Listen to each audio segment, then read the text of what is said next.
Hello, hi Claire. Hello, Vincent. Um, We've both come from the cube. Were yes, we they both talking come. any sense? I noticed you were there for a bit. I tried to record it because for some reason Jack Star invited me, and I thought, okay, I'll give him a chance, and I'll even record the conversation, and then I just couldn't stand it anymore. Oh God, with Jack Star, um, it's almost abusive what they're doing with Jack Star because, uh, first of all, okay, he's schizophrenic drug addict, but the thing is, I do think he plays up his schizophrenia to entertain people. I don't think he's as schizophrenic as he makes himself seem. But if he is that schizophrenic, it's almost like abusive and exploitative, to be recording him doing meth and, making fun of him.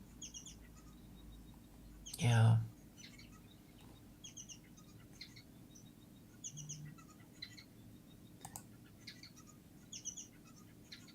And anyway, he has nothing interesting to say.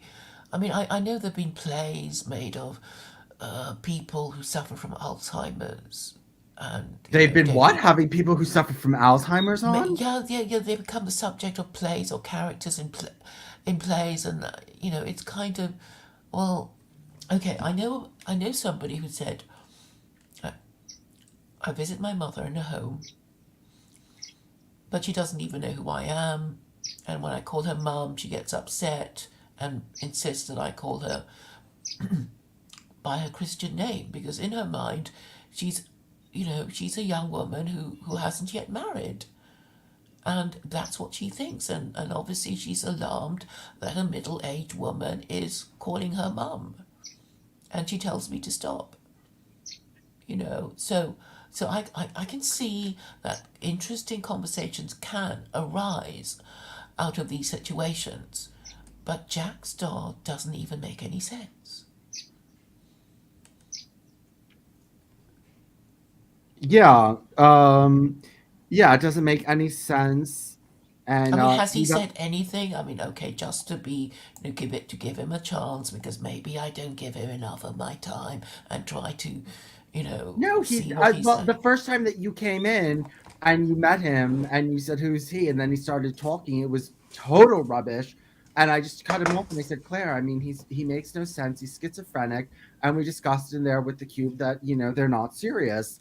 And for a while, Jack Star was their star. I mean, they thought he was the cat's meow. And it was nothing but schizophrenic ranting, and then they started saying, "Oh, he knows so much about the occult." He doesn't know anything about shit. It just doesn't even make sense. Yeah, and Lewis Wayne thinks there's something out, that there's something to it, and eventually this mess will become, I don't know, wine or something. I mean, that seems to be what George and Lewis are hoping that, they're saying, oh, there's all these sort of eccentrics, and if we make them join the cube, it's gonna. Mind you, I kind of like that Q&A thing that George recorded of me. Did you see that? The kind of word association thing that Well, he was doing. I saw there was a stream with you, and I went to that stream, and I was just saying I felt bad for you because it was just, it was them being idiots and assholes, and not really taking it seriously and not even asking serious questions. And this was supposed to be a dissection of secular Quranism and their whole thesis against it, and they just weren't serious. Well, they just got distracted, including John Vance, who's mentally ill. But anyway, I kind of enjoyed the word association game, and it was nice and short. It was only 30 minutes, so people might listen, do it from beginning to end. What is a word association game? That was the meet Claire Khaw thing that I mentioned. Oh, Yeah, I went to it. I went to it. And well, anyway, I enjoy the word association thing, but and some of the questions. Well, yes, somebody called Geralt. I mean, he's so annoying. You know, he asks me a question and then he doesn't want to hear the answer and he wants to ask the next question. Yeah, You well, know, and then he doesn't I get anything. refuse. I refuse to talk to Geralt because whatever I say to him, he misinterprets it, doesn't understand it, and responds with something that has nothing to do with what I said. And this is the sort of people Stephen panders to. It's so sad. I mean, he is an intelligent young man, but he just has to lower himself to get these retards interested in what he's saying. And you know, it's actually dishonorable, but you know, maybe that's the only way he can make money.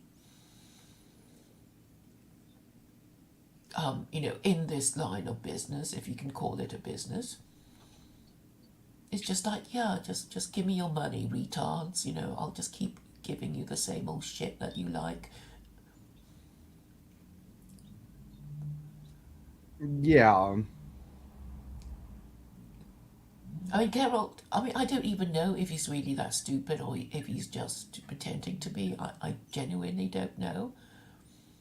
And you know, and it's a usual, oh, why aren't you Muslim? Why didn't you go back to Muslim land? And, you know, and that's it. You know, we can almost predict their next response. And Stephen panders to them. Oh yes, and okay, he's getting a bit of, you know, transatlantic recognition through Duvid and Luke, who, you know, talks to him. And do you know what Luke is doing now? He's promoting Adderall.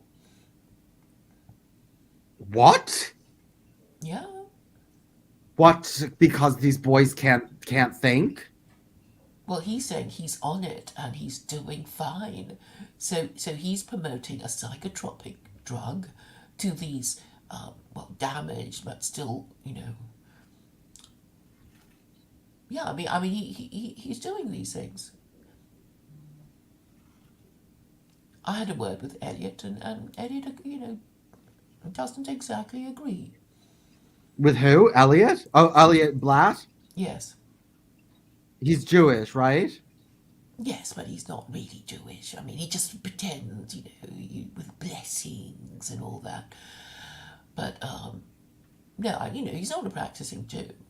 But I mean, you know, he's one of Luke's, you know, regular loyal subscribers.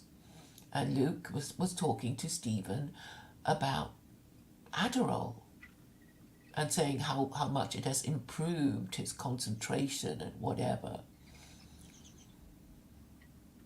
Well, I think Adderall has its place.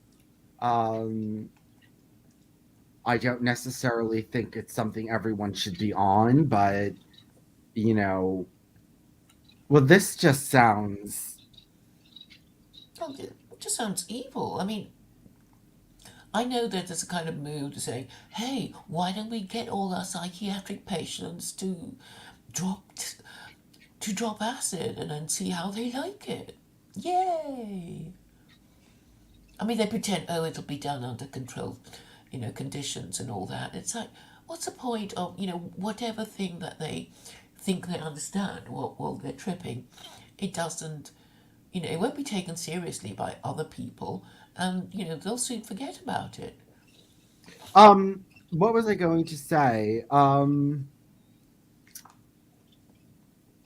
Oh God, I forgot it. But yeah, I mean, oh, I was going to say that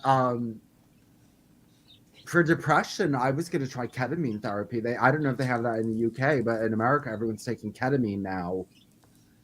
Well, it can kill you if you Not take in too the much. doses that they give you. It's not. I mean, it's controlled substance, and you do it in controlled environment. Well, I know somebody who died of it, and he was a young person. But look, I mean, nothing is permanent if you think you arrived at, a state of enlightenment when you're high on drink or drugs. You can say, I mean, probably you won't even remember it. So it's not permanent and it's not valid. So if you want to, arrive at this sort of wonderful feeling of oneness with God, um, I mean, getting high on drugs is a very temporary thing. I mean, it's even debatable that enlightenment is something that you kind of is it a destination, your final destination that you arrive at, or is it just some temporary, thing which is like the light switching on and then going off again, and it must be the latter. It's like, yes, we can think, Eureka, I think I've solved the problem, and maybe you do go on and solve the problem, but then another one pops up. And so we need to be in a state of sobriety and rationality to deal with our problems. And if we want, the occasional experience of transcendence, we will have to do it, without drugs. But of course, the pharmaceuticals would love to push us onto us all kinds of drugs. And I think people on psychotropic drugs, I don't think they need to change their behavior. It's like, well, maybe psychic pain is necessary to make us push us into some kind of conclusion about how we are leading our lives. But if we can dope ourselves away from it, then we will never solve it. Because the pain won't be enough for us to think, this is so terrible, it has to stop, what am I doing wrong, how can I correct myself, and this sort of thing. Not, oh, I'll try a different kind of pill tomorrow. Yeah, I don't know. I was going to put in that gaymilitant.blogspot.com manifesto about responsible drug use. I mean, I was going to say drug use is part of the gay community, but I was also going to say, you know, it has to be ritualized and, it has to be done responsibly. And, I was actually going to say we actually have a weakness when it comes to taking too much drugs. But instead of just trying to go drug free, we should just accept that we're into drugs and, but do it properly. Only do it once a month or once a week at most, and do it, get clean stuff and use, don't. Ration yourself and only do it at the weekends and stuff like that. Yes, I understand. It's a bit like licensing hours.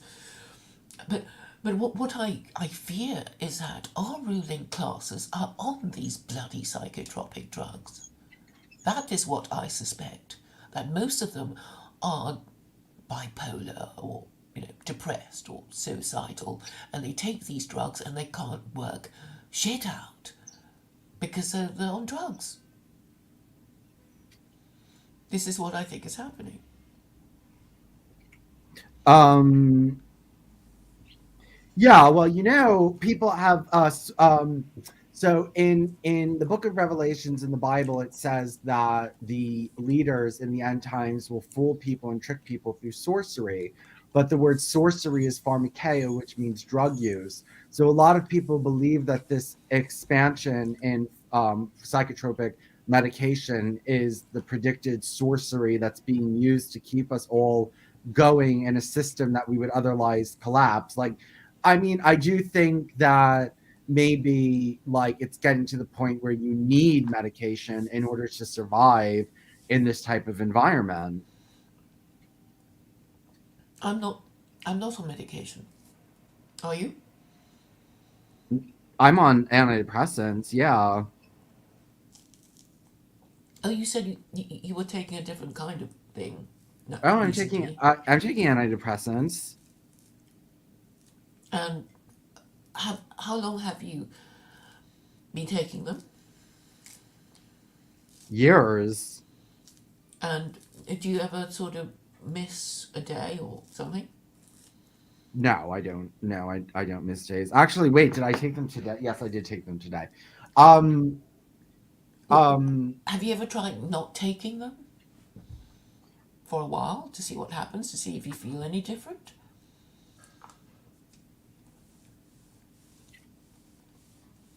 um, no, because I don't want to try doing that. I mean, uh, they help a little bit, so I don't want to come off of them.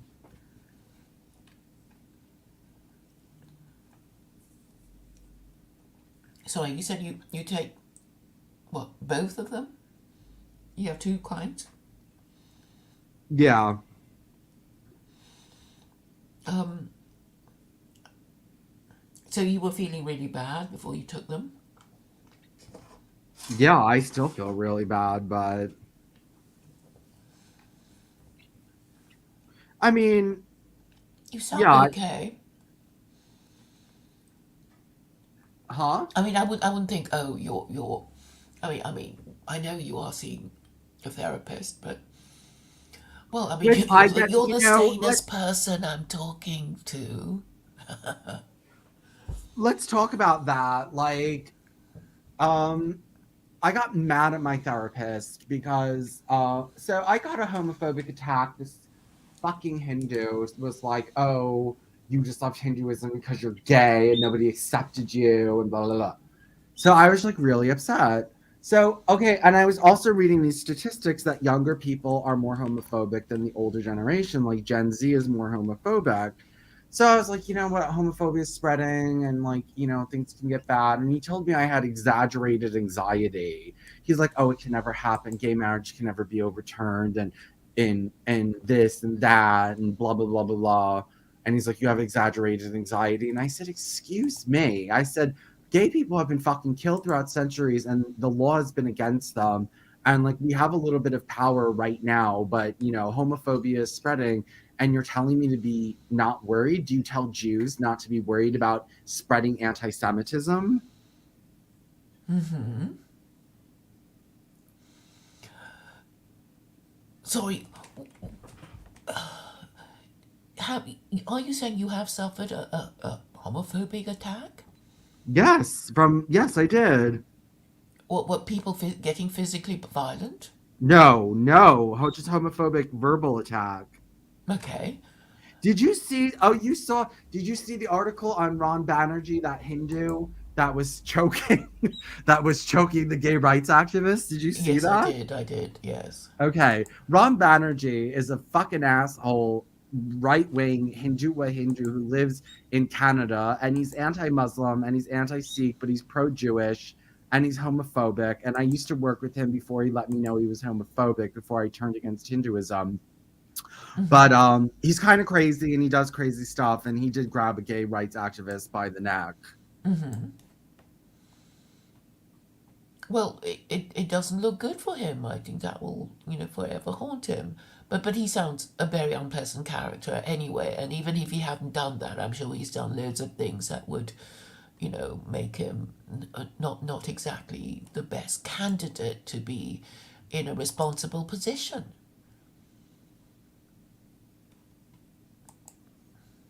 I mean, it's almost as if like, well, why shouldn't I grab him by the throat? Why? Why not? Because he's gone, right? So I can grab him by the throat, sort of thing. Well, I mean, that was not a good idea and it got him negative publicity. Yeah, yeah, and people will never forget about it because it's like, well, you can do that to somebody, um, just in broad daylight and do not think anything of it. What are you gonna do if you thought you could get away with it when you are in a position of power and have power to abuse? Yeah. Um, but it wasn't a good idea. And now, so I used it. My new shtick is that, uh, uh, you know, Hindus are homophobic and misogynistic and all that other kind of stuff. And I used him as an example of like, here's homophobic Hindu. Well, I mean, to the point that they're choking gay people. Mm-hmm.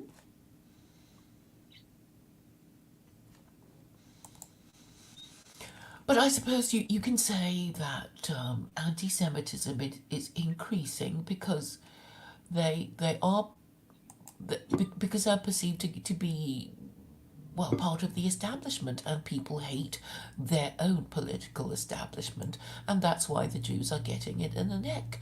And I bet they think, well, what are we supposed to do? You know, we're following faithfully the what our political masters, our Christian overlords tell us to do. We're doing what they want us to do. What the hell? Why do they still hate us? And it's like they can't understand that that that the Gentiles hate their own leaders. It's so obvious, it's so basic, but they don't understand it. And did I tell you recently I saw on LinkedIn this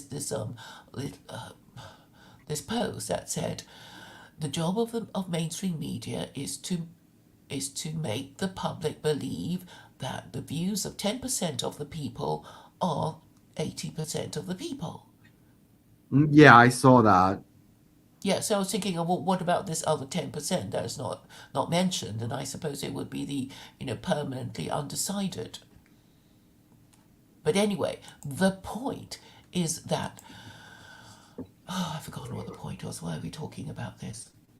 But the point is that to get people to believe that, with the hold on one second. We were talking about Ron Banerjee and what a terrible person he is, and he that.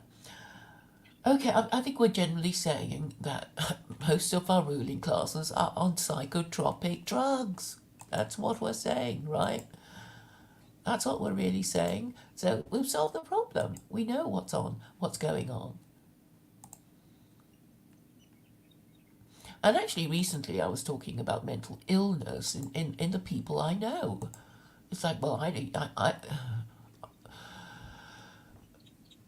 and there's a lot of it about, I mean, my mother says there's a lot of mental illness about, and she doesn't even live in the same country as me.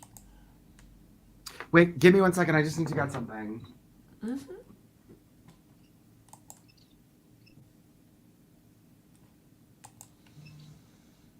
Two people watching. I guess one of them is me. But that's okay. I can usefully sum up what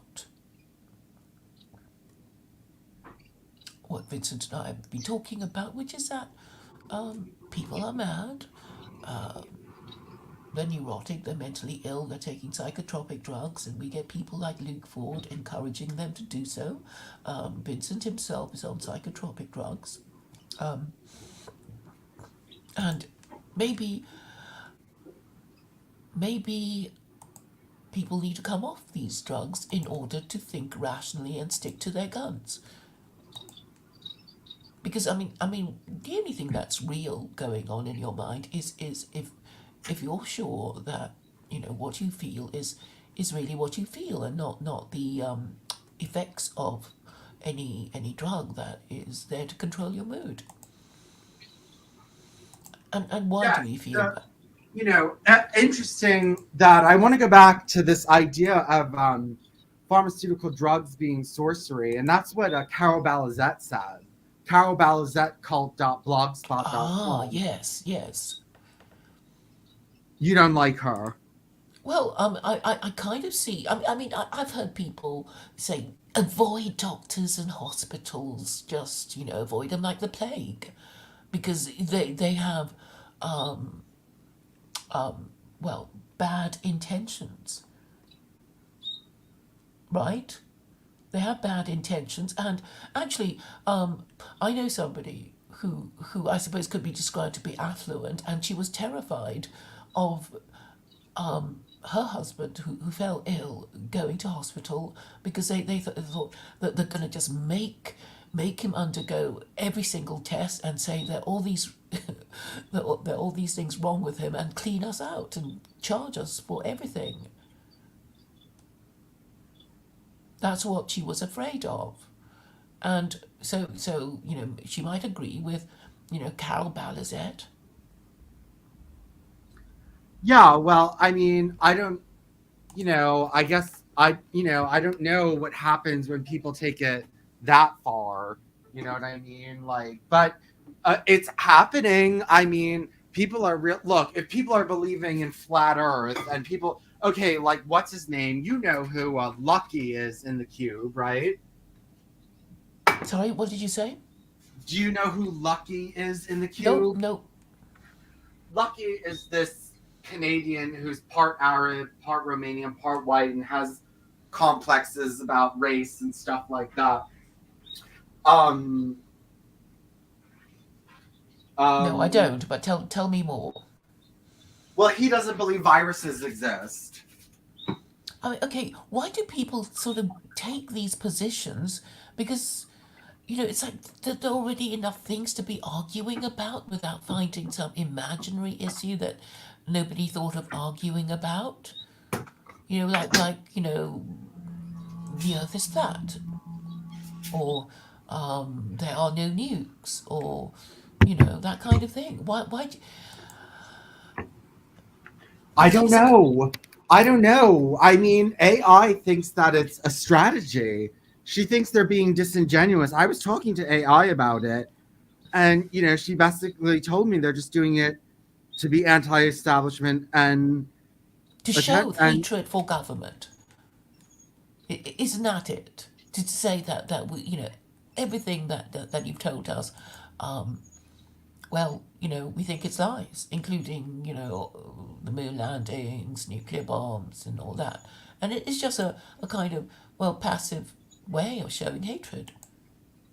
We think everything you told us is a lie, and it doesn't even have to make sense because we're prepared to believe any evil of you, and that's a position. And I've noticed that in in the UK, there are apparently educated middle class men who argue about, oh, like, did Shakespeare really write his plays? And, you know, and it's like, why are you arguing about this when there are more important things to argue about? well, And, because they and don't, yeah, they don't want to argue about the important things. They don't want, people don't want to be bothered. People don't, what? It's just everywhere I go, I get so angry. Nobody wants to be upset about anything. And so people just ignore everything because it's all over the psychology. I get angry with my psychologist all the time because just not, you're just supposed to tune everything out so you're never upset. okay, how I do it? Okay, I don't think, I mean, I think I enjoy very good mental health because I let it out.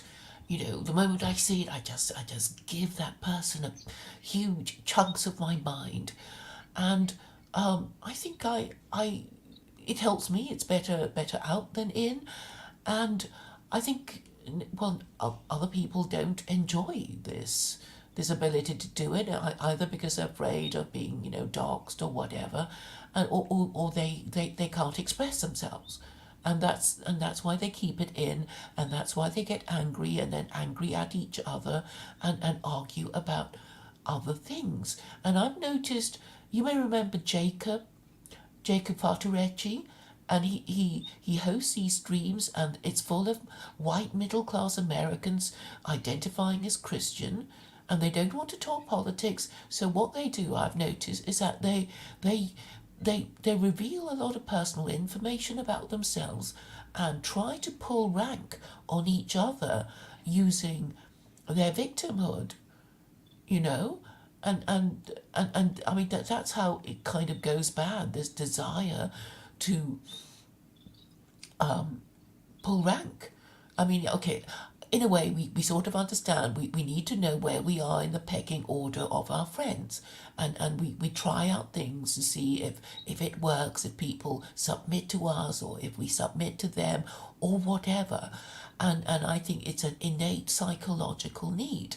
And I think Muslims kind of have it, do it in a more healthy way, because it's like, yeah, we're all Muslims, but which of us is more Islamic than the others? And then they basically do what is called takfiring each other, which is calling each other out for their wrong thing, and declaring each other heretics or guilty of some incorrect conception of God. And I think that is actually more healthy, even though, Carol, would, if it were in her power, want to ban this sort of thing. But I think, well, at least it's a rational way of establishing pecking order amongst Muslims. I What mean, is? calling each other heretics. Yeah. Because it's like, well, I'm a better Muslim because I understand, what this verse is about or what that law is for, blah blah blah, and actually, I would want to encourage that, but obviously in a non-violent way. It can be just a kind of, well, a parlor game or whatever, without people, saying, getting violent, because it's like, it's just a conversational game. So, I mean, I would rather people do that than say, "Oh, I'm such a victim." It's like my son is autistic. Oh well, you think you've got it bad. Both my both my sons are autistic. I hear these things all the time, and it's like, well, I wouldn't be boasting about it if any of my children were autistic. I wouldn't, be, but they do. It's a very feminine thing. And unfortunately, the men are also adopting it, Well, I don't know if they're and making bragging themselves. about having autistic children. I think maybe they're, trying to, um, they're trying to, make it not so much as a shame thing. Well, they get special treatment, right? If well, in the UK, if your kid, I mean, they even have a verb called, it's called statemented. So if you get a statement from the doctor or something that your child has special needs, the school is obliged to, well, provide, the facilities to cater for its special needs. And I thought, well, in the olden days, you just, you just get your kids sent to, a special school for retards or something, instead of, holding back the education of the normal children. Everything's gone crazy, and it's been crazy for a while. It's just gotten crazy now. Crazy. It seems crazier now because all the unintended consequences of these silly policies have had time to take effect. That's what's been happening. And it's like it's time to say no. No, you're not going to pull rank on me because your children are retards. You should be ashamed. You should withdraw your children and take it to retard school instead of, holding back the education of the normal children. So fuck off instead of pulling rank on us.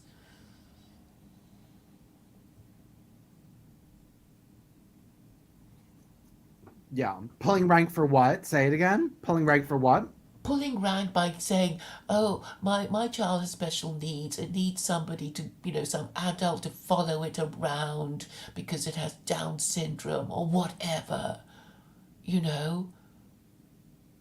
I mean, they can say, "Oh, it's special needs because it's mentally deficient, or it's special needs because it's so clever and special." It's like, actually, you don't want your child statemented because then it'll be a freak and all the other children will hate it.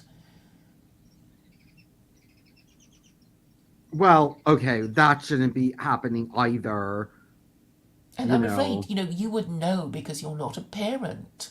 And this is kind of the thing that, because so many people are not parents, that they don't know and they don't care because it doesn't directly affect them. And a lot of things have been left to slide. And I think, many families don't really discuss politics with each other. I mean, in the olden days, I mean, the younger generation just had to listen to what their even though they disagreed with the political views of their elders, they had to shut up. And the only way they could try to make their, disagreement clear is to ask questions. And that is the quickest way of showing your elder that, maybe they're talking nonsense if they can't answer your question without, sounding stupid. So, instead of, calling them assholes and, swearing at them and slamming the door as you leave the room because you can't stand, their views anymore. But anyway, there were ways of dealing with it, and the perception of hierarchy helps. It's sort of like, well, so and so is my boss, and he's doing something I don't agree with. I can't just sort of call him an asshole. I'll have to in some other more subtle way, make him question his belief about whatever.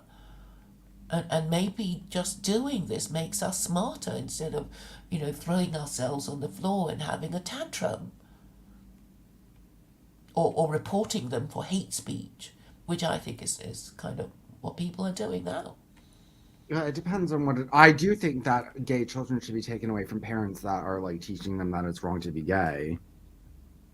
Oh, I mean, you can have a debate about that, but I mean, it's all about what you.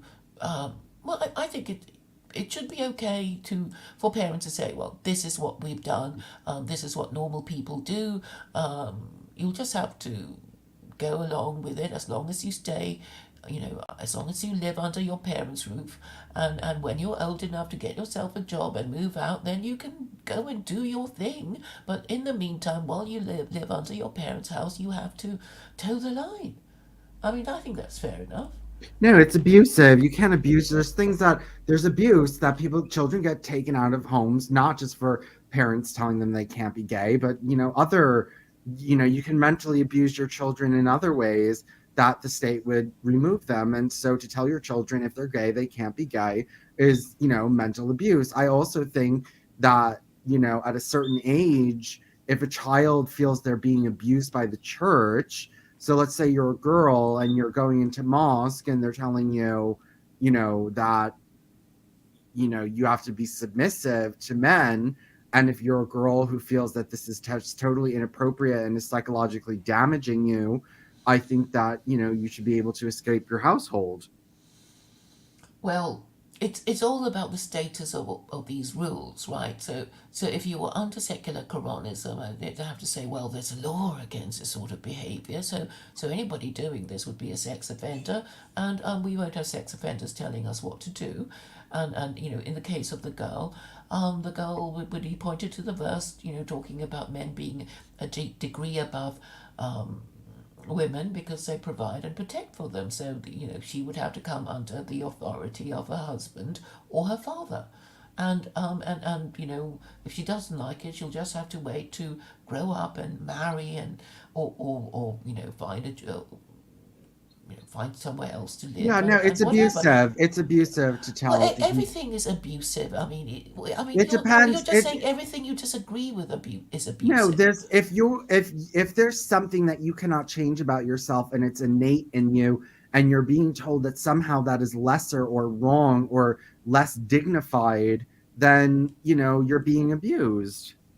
Well, it being gay would have the effect of making you um, less effective at becoming a married father, for example.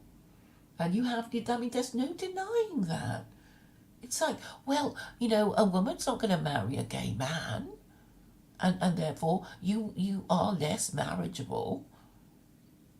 And this is a fact of life, but it's like, well, but Well, not nobody's forcing anymore. you I to mean, marry. no. I mean, no. You can't do that. At least as far as I'm concerned, and soon I'm sure the UK government will make that you know law because of the way the UK is going. And, I do believe in breaking up Muslim families. I do believe that it's actually, we should purposely do this in order to destroy Islamic society in Britain. We should make it so that the gay boys and the lesbians and the girls can go to the state and say, I'm being abused, and put me in a foster home or put me in a state home. I'd rather grow up in a poor state home than in my own household, and just tear these families apart and make Muslims think, well, maybe I don't want to have children because they could just escape me. Okay, so you actually want to lower the birth rate, Of Muslims. but you're doing it to your own people. No, I would do it. Look, liberal people are not teaching their girls that they're lesser, and they're not teaching their gays sons that they're sinners. So, they wouldn't have their children taken away from them. It would only be religious communities that got their children taken away from them. So you would have liked to have been taken away from your family Yes, and of taken course. into a care home? Of course. Of course that should have happened. But I have a very low threshold for what is like, tolerated when it comes to child abuse. And, no, I shouldn't have been left in my home. It was worse for me to be raised in my household than it would have been if I was raised in a state home. At least then, I mean, look, everyone's like, oh, you would be sexually abused. I would be under constant watch, and there would be like 50 people in a facility. It would be very hard to like take me into a room and rape me, without anyone finding out. but don't people who have been brought up in care homes complain about being sexually abused? I don't know if statistically you're more likely to be abused in a care home than you are in your own home or in a foster home. Well, You I know, I think that we can look it up, but I mean, it's always the people in foster homes and care homes who most complain, and you can't really prove it otherwise, can you? Not really. And it's like, well, if you're a sex predator, you're not going to, follow the kid into its parents' home and sexually abuse it there. If you like that sort of thing, you'd probably be wanting to work a job as a care worker. I think it's very hard to sexually abuse people in that type of setting because there's just so many people, and also you're not their parent, so you don't lord them. You're not there with them 24/7. You're not there to brainwash them not to tell anyone. Like, as soon as you leave the room, another care worker comes in, and it would be very easy for people to tell on each other and spy on each other in these types of. Oh, I suppose you'd say, well, it's just between you and me, kid, and I do give you these nice treats. Well, parents do that too. Let's see what the statistics are. Let me look it up. I'm sure it's shocking. I mean, it's like, well, any sex predator would go and get a job in the care home. Why wouldn't they?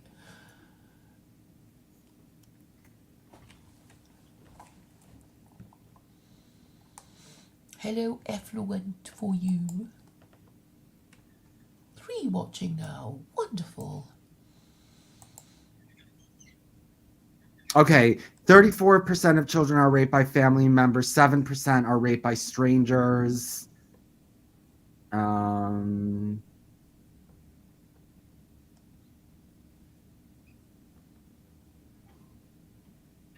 okay, wait. Um,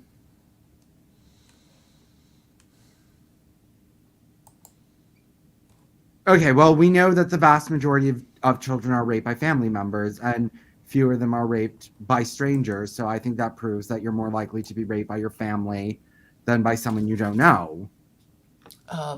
Well, can I have the link then so I can look at it properly? Because I know you are biased on the subject. And the thing is, you can't prove that, in a parallel life, if you had been taken into care, you wouldn't have been abused and, whatever. And that your life wouldn't be worse. I mean, not that it's bad at the moment, but I'm saying, it's like we don't know. It's like maybe I should have married, A instead of B. It's in And the I would have private had chat. different. Pardon? It's in the private chat, the link. Okay.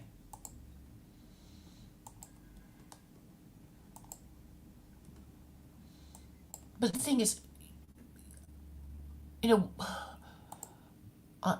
okay, it doesn't convince me, all right. Okay, It well, you doesn't. are more likely to be molested by either a family member or a spouse of a family member, or a relative. And okay, anyway, this is only a sample. What people don't understand is that obviously the statisticians do not have access to all the people who've been abused. They don't. So it's only a sample, and we don't know how representative the sample is. Okay, actually, this one says 8 out of 10 people are raped by someone who is known to the victim. And it seems like out of that vast majority of them, okay, 19.5% of people are raped by a stranger. Okay, well, I mean, have you ever spoken to anybody who's been raped by, as a child, by Well, a I think in, stranger? I think in foster homes it's um I mean, the care worker would be known to the child. I mean, the well, no, correct they're talking word about to use is relatives. raped Okay, by if a they family member or raped by a non-family member. okay, That's a way to express it. they designated the difference between family member and stranger. So there's only two categories, either stranger or a girlfriend or a boyfriend of a parent, um, an acquaintance, and a spouse. A boyfriend, a girlfriend, a spouse. It's someone usually in your home or a family friend. Yeah, well, it does. I think most children will. Well, yeah, most people will just. I mean, it's only children who might think of being in a care home as something, a big adventure and better than being brought up by mum and dad. I mean, I think, adults would see it as a tragedy that what ended up in a care home. I wouldn't see it if they were a gay child being abused. I wouldn't see it as a tragedy. I would be very happy for that child. I mean, I told you I wish I had been taken out of my fucking abusive house. I mean, it's just people. Well, I don't know what it's like in Britain, and I'm sure it's a little bit better because it's better in Canada too. But in America, it's considered that no matter what, no matter if you've been raped, it's better to be with your real parents than it is to be in foster care. And that's why, in America, we have so many tragedies of children that were put in, that were taken away from the parents and they go right back and they wind up dead. Like it's a big problem in America where we just give children back to anyone. And, in America, you have lots of parental rights and, children suffer. That, I mean, we have very high rates of children being abused in their households and then going back. Well, it happens in the UK too. I think over Christmas there was this kid being killed by its parents. But I mean, the thing is, people don't want to. They don't want to be bothered about it anymore, do they? I mean, it's like, okay, two parents. Well, the couple could, conspire to murder their kid and say it was an accident, and then it doesn't show up, and nobody cares. It,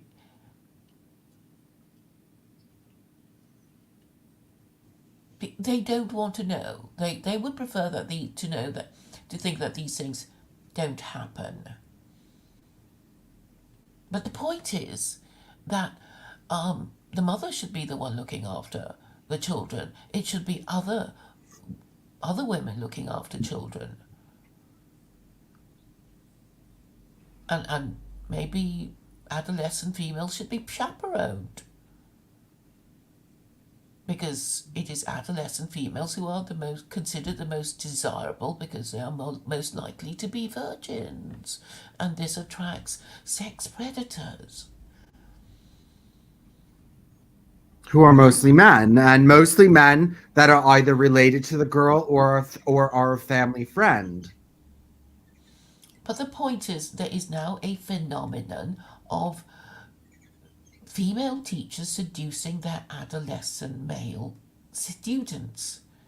Yes, but that's of course more rare, and it always makes the news because it's such a rarity. Like, in America, it happens like once every 6 years, and like when it happens, it's like all over the media. It's such a huge thing because it's so rare. Well, I don't. I think it's been encouraged really by movies and novels about the subject, and and then a suggestion that maybe the child enjoys it. People like Milo saying that he had a good time. Yeah, I mean, look, just because not all statutory rape is violent. I mean, some of it is consensual. It's still statutory rape, but it's considered, I don't know if you get less of a sentence for it if it wasn't rape, but not every child is displeased.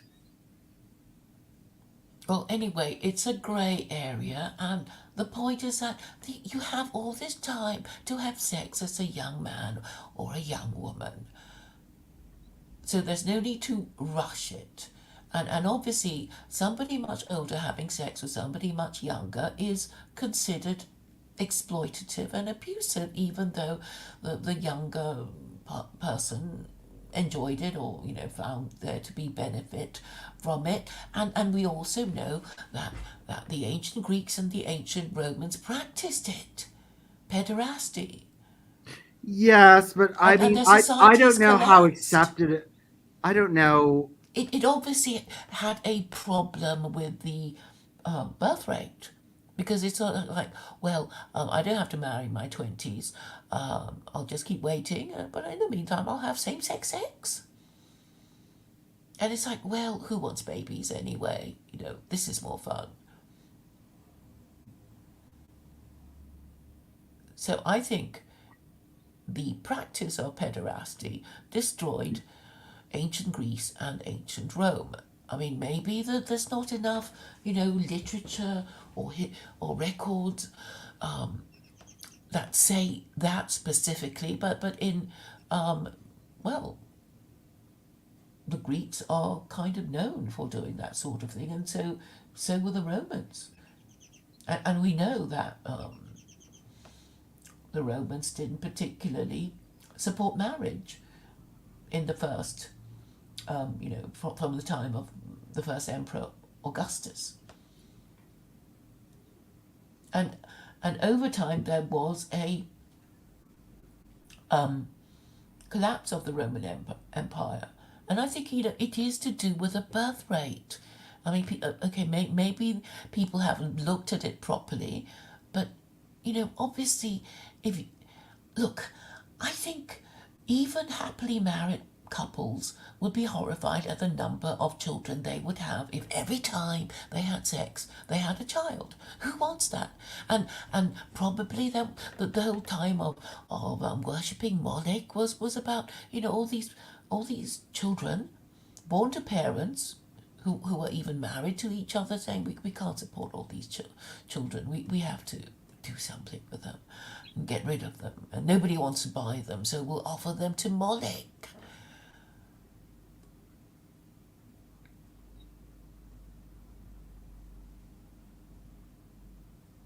But I don't think we can afford to keep separating the right to have recreational sex from being married to the person we're having recreational sex with. Because I think that must be the problem. And it's not just us. I'm saying it happened to the Greeks, it happened to the Romans, it happened to the Ottoman Empire. And it happens to all empires, because they think, for a while they think they're invincible, and then they think they can enjoy the fruits of their empire, which is to break a few rules, certainly breaking the rules you know, of marriage. And then by the time they notice that something's wrong, they can't even fix it anymore without changing their religion. And we know how difficult it is for people to admit that they are wrong.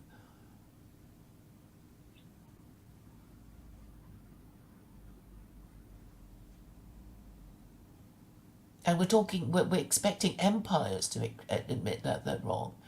So, of course, the difficulty is, well, increased exponentially. I don't see how you can deny the correctness of my diagnosis anyway. And it will cost you nothing to admit that this is most probably the cause of the problem. Well, I think if your plan is to keep heterosexuality the way it is, then no, then a free and liberal society is never going to last, because the best of the women are just going to say, I want a job, I want a career, I want my own money, I want to get a PhD, and I want to have one or two kids. And, and then eventually the administrative liberal class is going to die out. And yes, you're going to immigrate people from foreign lands that are patriarchal, that have high birth rates, and you're just going to be destroyed. And so if your model is keeping heterosexuals in power, no, you cannot sustain your government that Yes, way. you And can. I'm saying that if you invent artificial wombs, then you can have a liberal sustained society, and everyone could just live free and happy and not have to live under draconian rules. But that'll never happen as long as you're relying upon women to have your babies. Okay, you can promote that, your political project, but I'm saying it's just easier for me to fix it my way, and you're saying yes, that's all I'm going to fix it my way when we invent artificial wombs. So okay, you can say that and call yourself a I, I, secular I cop. don't think you're going to be able to change the mind of people in the West, you know. Okay, we've both heard of CBT, right? We've heard of CBT and what it does. You're supposed to, think of this event that used to upset you and horrify you, and religion is exactly that. I bet you were surprised when I told you that Jews are actually supposed to thank God for suffering. They're supposed to thank God for their house burning down, for being kicked out of Israel, etc. They're supposed to. I know they don't, but that's one of the things that they're supposed to do that they don't. And so, religion is a kind of cognitive behavioral therapy. It's how you look at the event. It's how you interpret it, and if you think it means you have to do X rather than Y, and there is a whole lot of difference between X and Y in terms of its consequences, that there will be a difference of outcome. But I mean, the whole point of believing in God is that you're prepared to sort of not not have casual sex, get married, be good parents, and if most people in your society did that, then your society might become a powerful empire. But if you if your society says, "Oh, who cares about marriage? Just have sex with, whoever. What's the problem?" and then obviously you're not going to become a great empire. And if you were a great empire, you'd soon lose it. And this is the difference, because those are opposite ends of behavior. One that respects marriage and the other one doesn't. So this is the difference between perception and action and outcome.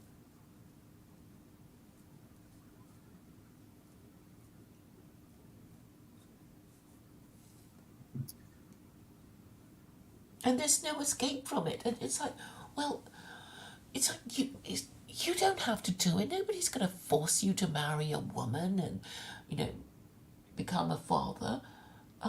You can just theorize and get all the credit and say, well, it was actually a homosexual who said it first, who saw the light and said it first.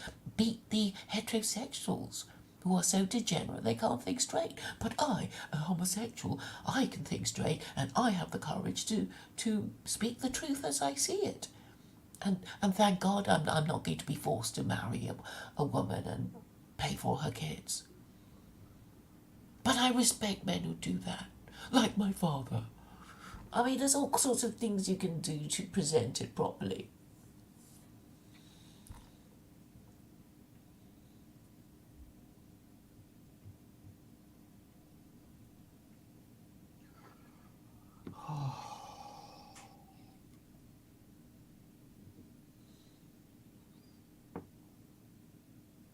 And you will be given credit, Vincent. And you will beat all those stupid white nationalists who laughed at you and mocked you.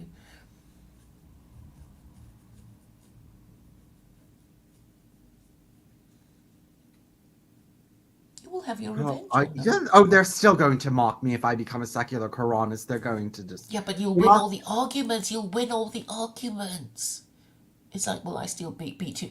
I, a homosexual, saw the point of how religion serves the interests of the nation. I saw it first. And you don't have to be marriageable in order to see the point of marriage. Even a reasonably bright child would be able to understand what I'm saying.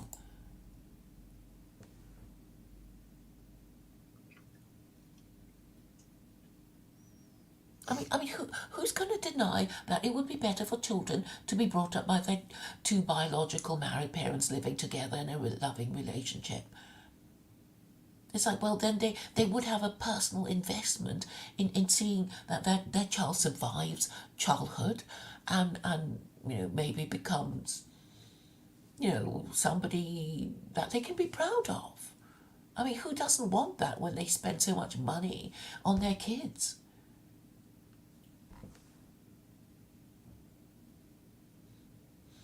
I mean, we can tell that Rock Muncher is an incel. I mean, he can't see what I'm. Well, he understands enough of what I'm saying to accuse me of gaslighting you. But we know he's not marriageable.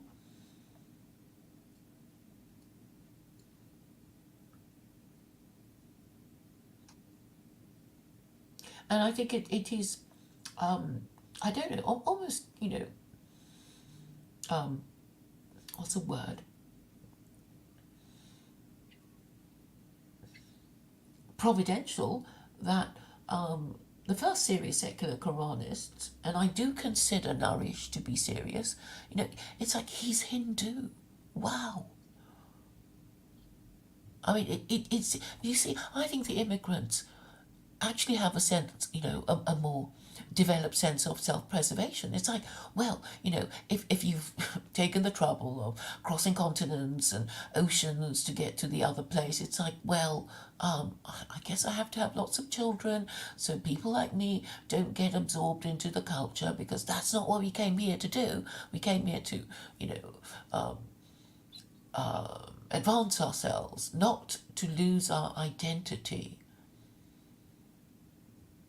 And I guess they would have, Well, too more. bad. Then don't come here. I wouldn't move to India and be like, I want to preserve my child's white identity. What the fuck am I going to India for? Well, what about your ancestors who crossed the Atlantic from Europe? I mean, I'm sure they didn't think, oh, we'll just be gay or be, environmentalists. Okay, well, then don't move here anymore. I mean, these people that they just hate white culture and they just want nothing, they want to be around us because we're liberal and we're nice and we tolerant and we let people do what the fuck they want. And that's why they want to be here. And then they And want to because change you it. want cheap labour and you invited them in virtually. So, I mean, obviously, you've got to do something with your government doing what they're doing. But it's like, well, you guys won't have children. Where are we going to get the labour from? All these business organisations who pay our campaign funds, they want labour. And you guys are not prepared to work. You're just going to, loll around being gay, playing Xbox, and not marrying. Or if you do marry, you don't bring up your children properly. And we've got all these sort of, economic migrants who are gagging to come into the West.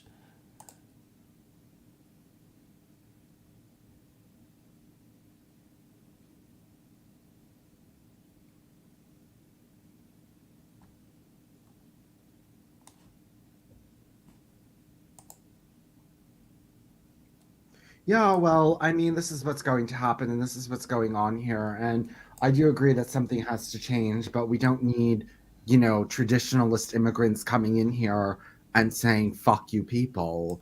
That really pisses me off that, they come here and they love informing white heterosexuals like, oh, you have a big problem with these white gays. They tried, the thing you don't understand, the one thing that you'll never understand as a white gay man, minorities treat me much worse than they treat white heterosexuals. They are so jealous because they view themselves as above us, but they don't like we're on the same level as them. We're a rung down from heterosexuals, so we're about on the same level as non-white minorities.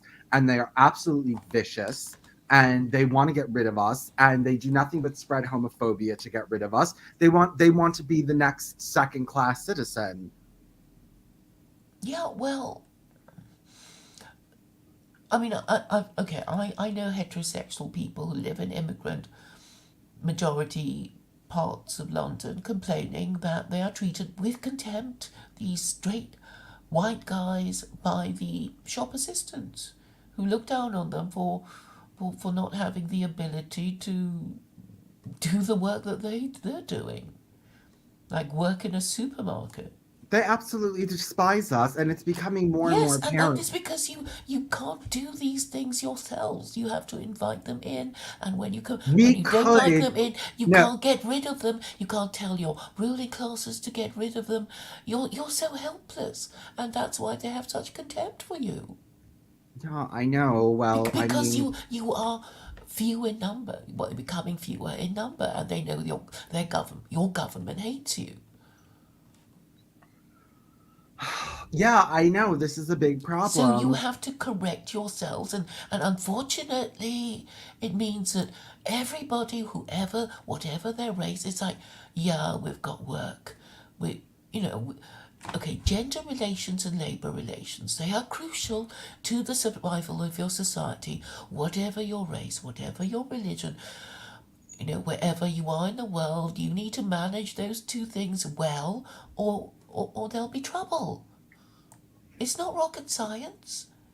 But obviously, the price of labour is going to go up if there is a labour shortage. Okay, Claire, without artificial wounds, who's going to be having these white Okay, children? go and Rock promote your Muncher is artificial Rock wounds. Muncher. Rock Muncher says he has one child. And this is the other thing. Yeah, I love I when bet the he, alt. I bet he's not married to the mother. Oh yeah, I love when the alt right says I have kids. Like it's like what, one or two when they do, and how many of them actually have kids? Like,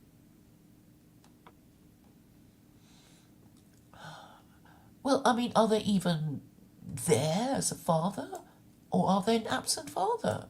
yeah, I know a lot of them would be absent fathers, don't live with the mother. Well, we know statistically 50%. So 50% of these men in the alt right who have children are divorced, right? Hmm. So 50% of their children are not living in, a double parent home. And Yes,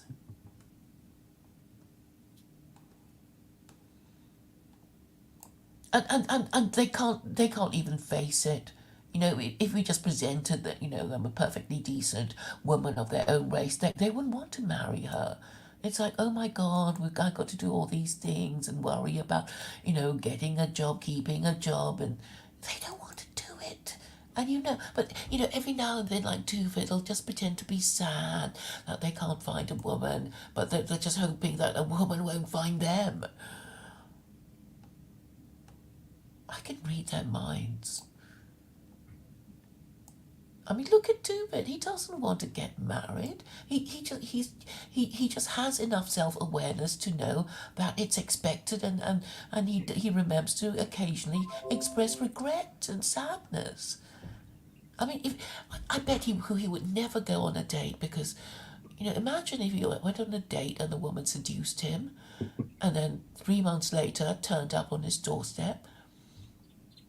I mean, it would be his worst nightmare.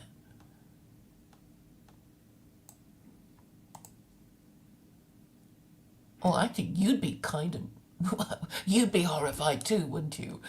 Well, if okay. Duvid went out on a date, no, I don't think Duvid should be finding a girlfriend. I mean, it's just that, none of these men should be finding a girlfriend, and they're not going to, and that's just the end of it. Yeah, but I'm saying that they actually don't want to find a girlfriend because it would, you know,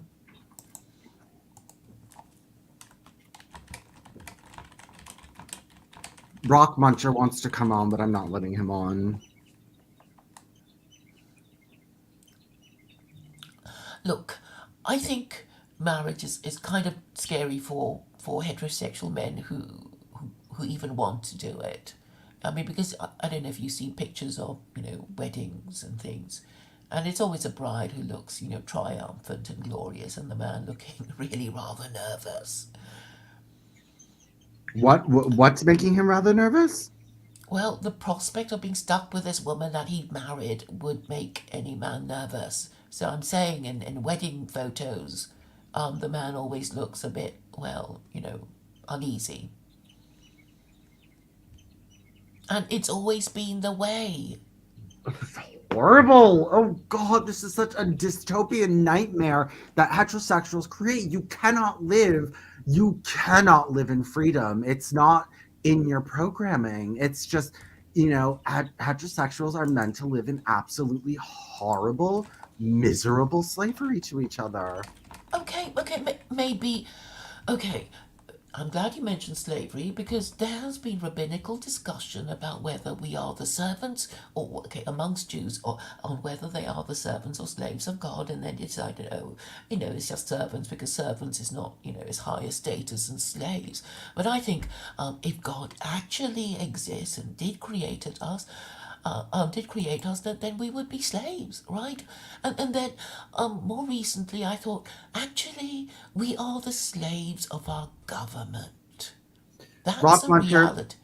We, Rock we are Muncher, the slaves of our government. tell Jordan I'm sending him the invite link directly. I'm not sending it to you because you're a fucking asshole.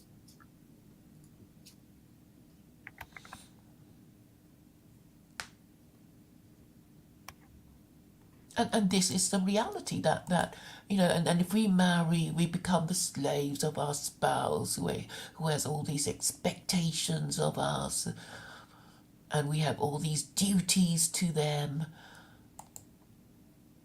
Yes, of course, it's completely understandable that people would rather just fuck around and do all this, you know, you know, enter into contracts of mutual enslavement and do what our slave government wants us to do, and now our slave government can't be bothered to keep slaves because it can't be bothered to manage them.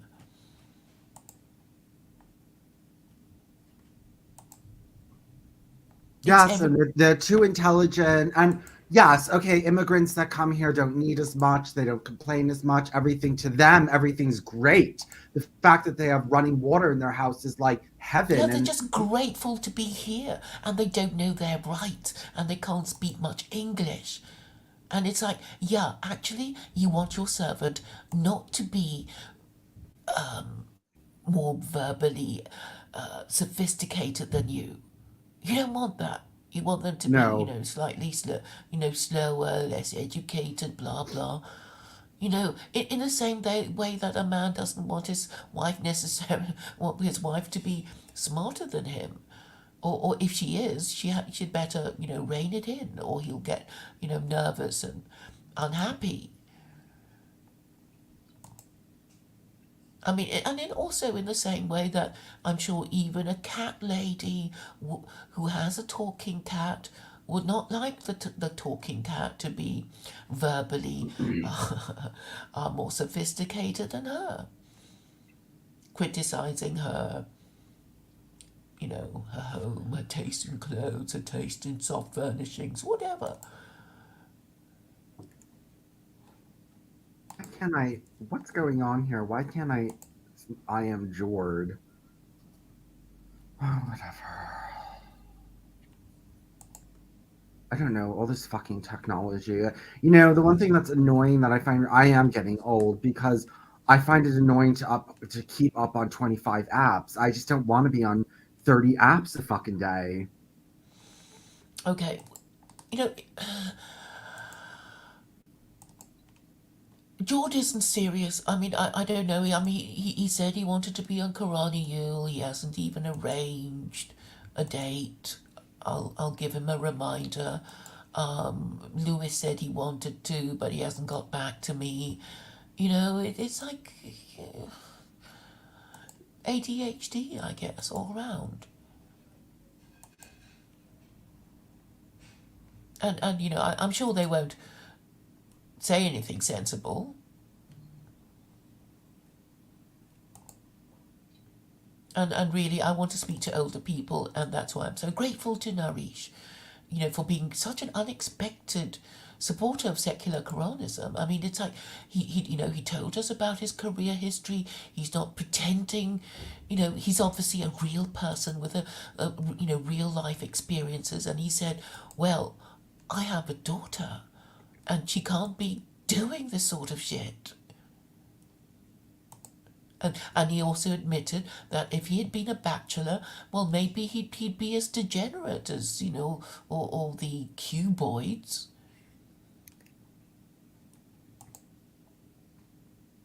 Because, once you marry and have children, there's a lot of, pride into it. It's like, oh, well, I don't want to be the guy with a failed marriage whose kid is a delinquent, whose daughter's a knocked up slut. You kind of feel, oh my God, I have to protect these things. Well, that's the other thing that's disgusting about heterosexuals is that you can't become competent people unless you marry each other. A heterosexual man cannot be a grown up unless he has to take care of a child that drains his energy. Gay men are able to be It's the same for sophisticated. women. I mean, why do you think Jen is in arrested adolescence? She's because she's not a mother. She thinks she can just sort of, do what she does and still be listened to because she's, some men might consider her attractive and that's good enough for her. I know, And but maybe gay it's men don't true need that, children that to if we grow if up. we if we don't if we don't marry and have the care of young, we will never grow up. And maybe we just need to be pushed into doing these things because if we think about doing it, then we won't feel like doing it anymore.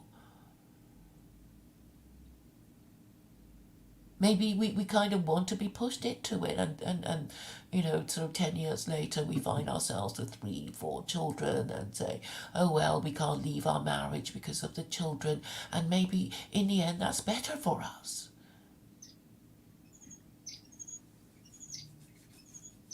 But you, Vincent, you can escape the burden of bringing up children. You just have to concede the principle that, married couples are necessary to produce the next generation Well, that's why I'm without saying, being forced into marrying a woman and paying for her shit.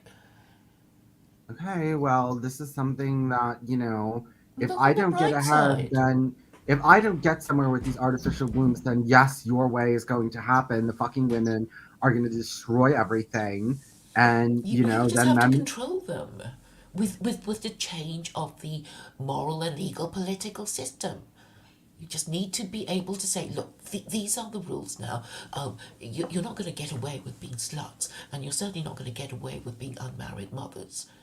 And if you are an unmarried mother, well, then it's well, you can earn a living as a licensed prostitute or working in a licensed brothel in the red light district, and maybe you might get lucky and you'll find a client prepared to marry you, but we have to make the distinction, the social distinction now.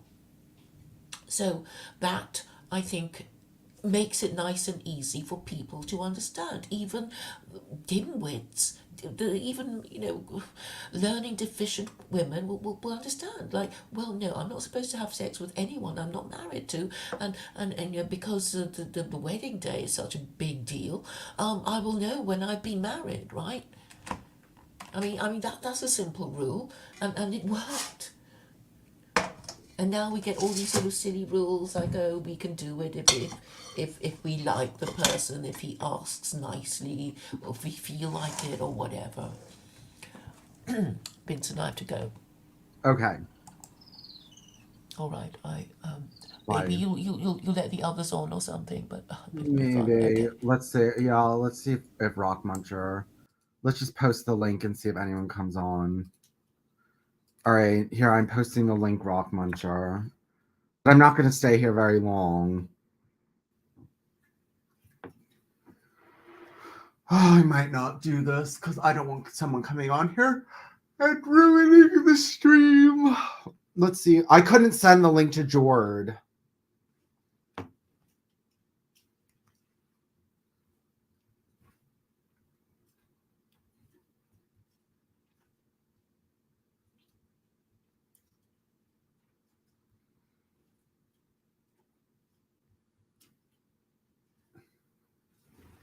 Okay, I'm going to give it about a minute or two and see if anyone shows up.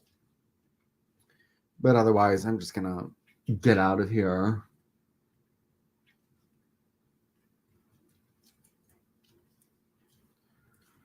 What time is it? 2:14.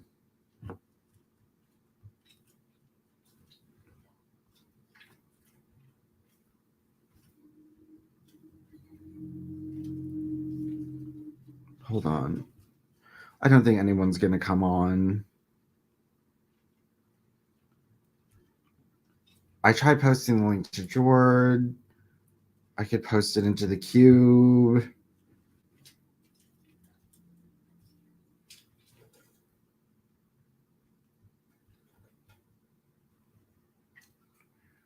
I don't know if I want to post this in the cube.